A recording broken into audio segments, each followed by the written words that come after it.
Hello, hello, hello, YouTube. Welcome back. I'm Diggetron here to play Lake of Voices. Now, this game's just a decision-based game. All you do is point and click. This is a game that's on Steam. And we'll just jump right in. Choices. Like I just said, you need to make various decisions throughout the Lake of Voices. Here are a few details to keep in mind. Certain choices are timed. Time running out isn't something to completely avoid. In some cases, not getting involved can open new possibilities. Other choices aren't timed. These options only determine whether Kika has any special affection for another character or not. If you survive until the second night, the story will branch into one of 5 different plot lines. Based on your earlier decisions, the other characters cannot manage all situations in the various plot lines, regardless of what you do. If the character isn't making it, try getting that plot with a different set of survivors, or having the same group of characters venture through some other storyline. Becoming close to someone can add and or remove future choice options to change how some scenes play out. Your decision to build that connection may not go unnoticed by the other characters. Earning the full amount of affection with certain characters can require getting into specific plot lines. Page up key returns to previous text choice. T key opens full text history.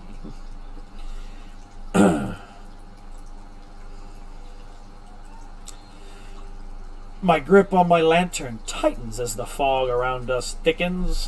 While the forests in this area are relatively safe compared to Sinlos, I can't help but feel my hair stand on end the further we get. My free hand fingers the hilt of my sword, something akin to a nervous reflex. That's what I do. My finger shakes and reflex to the hilt of my sword. Have you seen it before? No, Bemele. I just started the game. Bemele breaks the silence, either sensing my unease or assuaging his own. I hope it's the latter. I've had no reason to go near this cursed lake until now. Kika. What of you? Weird name, but... Bemele scratches his chin casually as though I asked what his favorite food is. I traveled a long way around it once before. Not so pleasant. Something about it just frays your nerves. Although, even being near it is enough. So I'm not the only one who feels it. A sense of relief hits me, but not enough to undo the buzzing of anxiety. Just shake one out, you'll be okay. The lake, Sinlos. Most try their best to avoid it all their lives. The hundreds who die attempting to cross its unearthly black water, dragged to death by the creatures lurking within, aren't a secret. No wonder you were assigned this mission. There are a few who have had first-hand experience with the place, even if from a distance. He'll probably keep being picked whenever they need someone to cross, for however long he's with us. Bemele shrugs, bringing my attention back to the dark path before us. At least we're taking the bridge this time. It'll only take 2 days instead of double that, and the sooner this place is behind us, the better. It would be preferable not to risk it. But time is of the essence. You don't really have a choice. So you'd rather all of us die and then not give them any help than risk just going around and having a few people die. One of our allied villagers, Hemir, is being harassed by brigadiers, a band of ruffians. We don't have many guards to send as an assist, only Bemele and myself. The least we can do is arrive before we are too late to be of any use. These kinds of squabbles happen often, but have to be put down, lest they turn into a blood grudge or all-out war. The last we heard, neither option was that far I can off. also see why they chose you to come out here. I glance at Bemele, an eyebrow raised. A slight smile plays across his lips.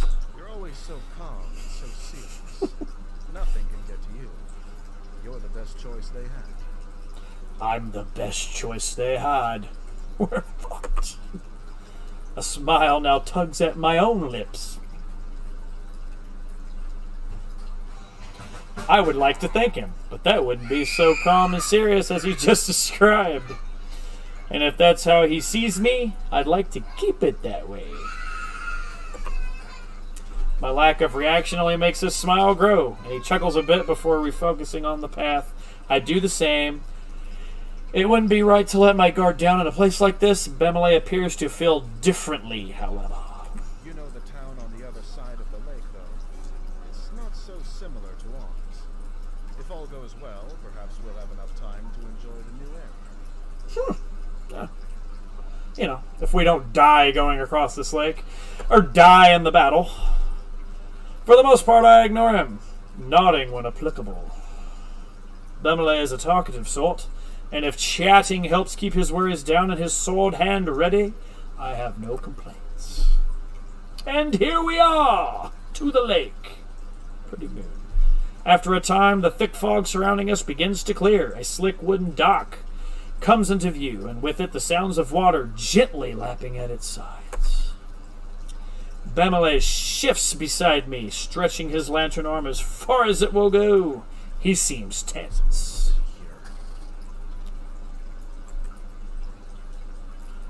Just some random woman walking around. That's freaking creepy. A young woman stands by the dock, eyeing us warily. Does she intend to cross tonight? Evidently, she has the same question.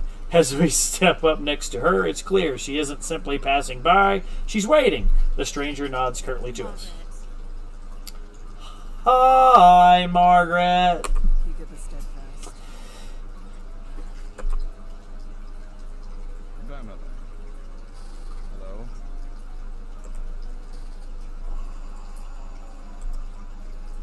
There's a stuffy silence. Margaret turns to gaze out across the lake, expression unclear. With no much to say, Bemele and I do the same. She actually looks quite pissed off that we're there. I wouldn't say no expression. I would say just gonna wonder why the fuck we're here.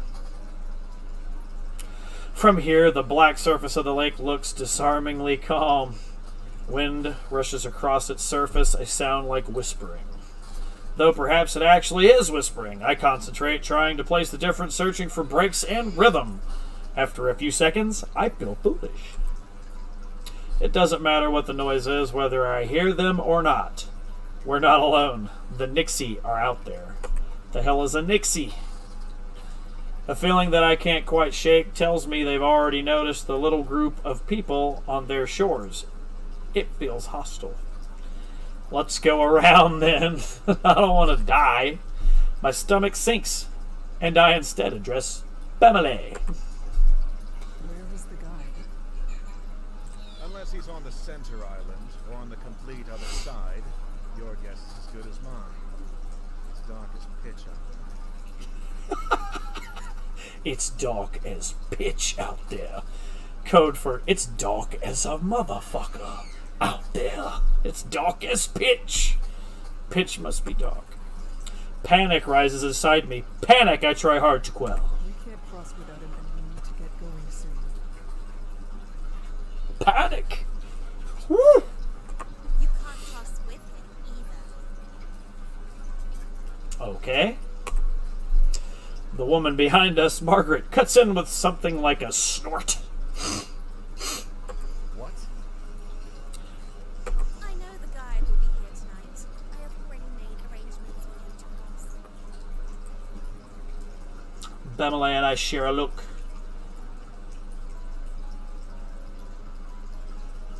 The woman seems haughty and willing to put up a fuss. Well, she doesn't know me, because I'm a hard-headed son of a bench. I have his word he'll take me today. It would be wiser for the two of you to begin the trip around if you're really in such a hurry. Or you can make camp here and wait for him to make the trip back if you prefer. Why we're going to go help people not get killed by brigadiers and ruffians. What the fuck do you need it for? I don't need to turn my attention to Bemele to know he's riled up. I step in before he can say something rash. Even if that is so, my companion and I must begin the trip tonight. Margaret is unimpressed and opens her mouth to argue further. Yeah. We'll wait for the guide to arrive before coming to a conclusion about any of this. If it's a game on who I choose to die, I think I have my number one option already. She clamps her mouth shut, then lets out a sigh. You can do as you like. You're damn straight I can do as I like. With the matter tentatively settled, Bemele moves away. His finger begins to tap loudly against the top of his hilt. That sounds so sexual. He shifts from one foot to another, then groans. His finger begins to tap loudly against the top of his hilt. He shifts from one foot to another, and then he groans. What's that bastard even up to? I almost visibly start, but manage to restrain myself. He probably doesn't know any better. I'm sure of that. It's not worth mentioning. With a mouth like that, you shouldn't even have the right to ask the guide to take you across. Wow, yeah, you're definitely my number one candidate to die. Ludicrous. He's faced far worse than a bit of foul language. Do you know anything that's happened with this lady? I know enough.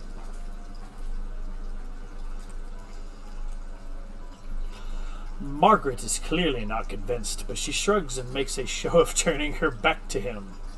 The guide's father is Garvin the Exemplar.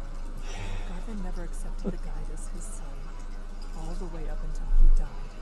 In this way, your statement could be seen as tasteless. Huh. Damn. Oh, So the guide's dad died in the lake. How did he... Bemele rubs the back of his neck, his face regretful. my apologies to the guy. I didn't mean it that way. I never knew about his... well, that. A smile spreads across my face. One I quickly wipe away. He really did just misspeak. The silence slowly stretches between the three of us, growing more awkward with each passing second. Margaret seems irritated and Bemele abashed. I'm sure I know you. You are brash but not intentionally cruel. I'm sure all is well. Bemele smiles and claps me on the back. You're a good woman, Keegan. Smart, too. You've never been here, yet you knew more of the guide than I did. I know about Garvin, truthfully. Tales of his deeds were some of the only stories my parents ever told. Is that so? You could tell me more about it sometime. I pause, unsure how to respond to this type of request. I would like that very much. Okay. Yes, I wouldn't mind that. We must wait until after this trip, though. Of course. We should drop this topic sooner rather than later, in any case. I agree. Even if there's no harm meant, hearing someone mention Garvin is probably difficult for the guide no matter what the circumstance. With the topic dropped, we each remain locked inside our own thoughts, not another word passing between us. Eventually, a small light appears on the bridge ahead, gently swaying through the foggy air. It gets closer and closer, until it becomes apparent it's a figure carrying a lantern. That must be the guide, although I can't shake the ghostly aura it gives off. The figure steps onto the shore, but we wait for him to approach us instead of going to meet him. None of us are sure how close to the waters we can get before it is no longer safe. He stops in front of us and simply stares. Are you the guide of Sinless? The man nods. He has a sharp face and wary Well, eyes. that's grand. We would like an escort across the lake. Bemele motions to the two of us, and Margaret approaches, a strange smile on her face. Hello, good to see you again. I'm ready to cross, as we've agreed on. fuck you.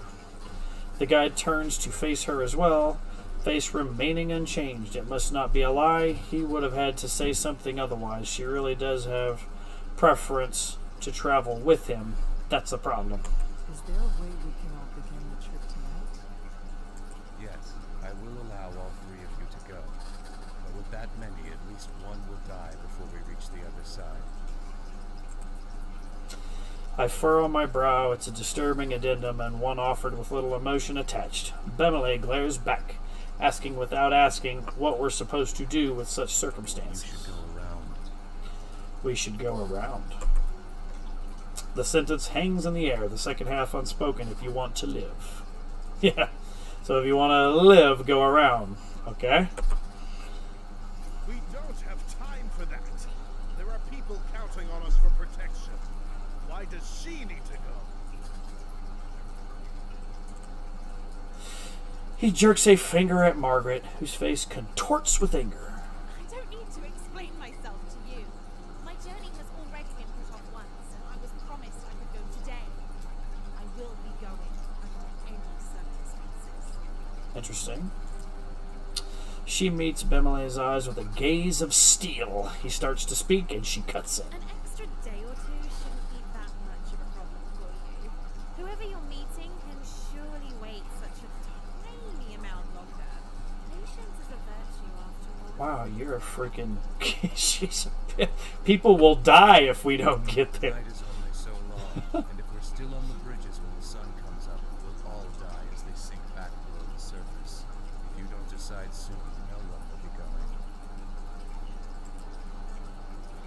The guide is dispassionate, stoic. I would almost feel something's wrong with him if I didn't share the trait myself. Bemele pulls me to the side, jaw clenched tight. That woman isn't armed. He was suggesting we kill her? Sounds great. His voice is low. He darts a glance at Margaret. We can easily get her to back off if we make this into an actual fight. After all, we have to go tonight, yes? If one of us really is to die, it'll be her. Would staying be a worse fate than her death?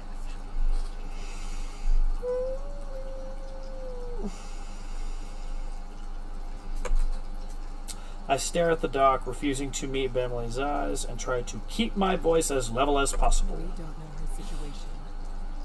This isn't a decision we can make for her. What?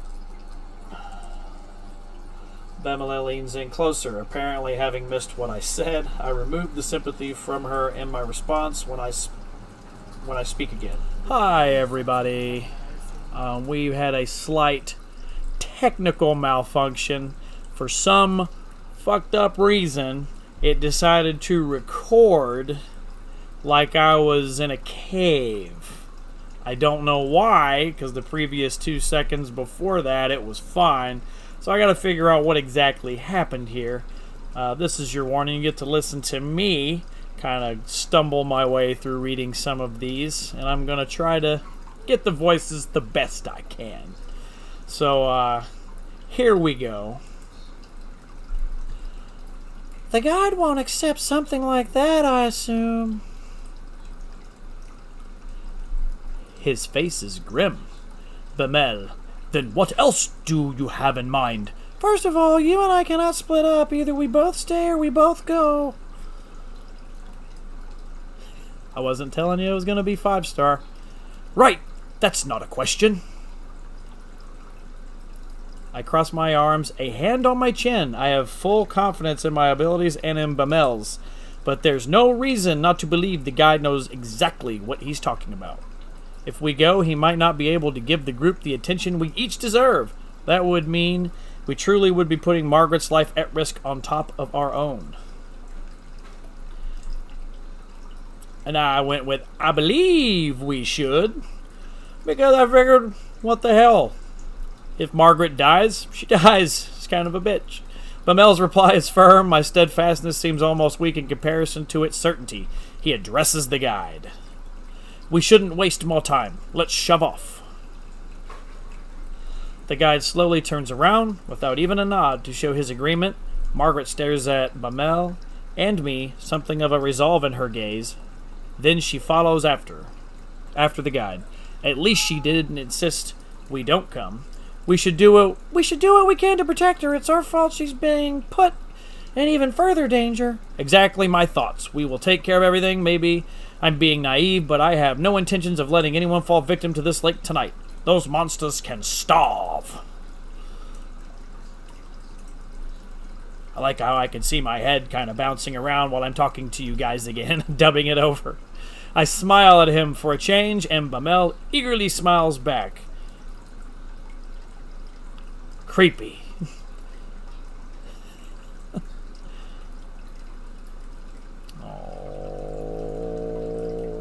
Alright.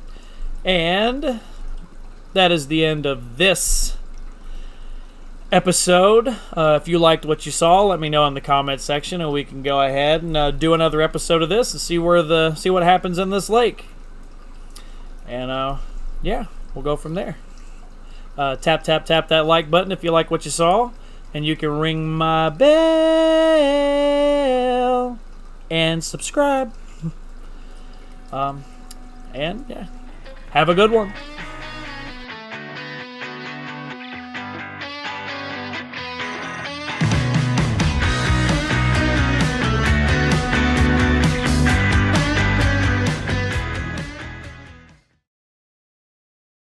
That's all I really know about this game that won't let me click on anything.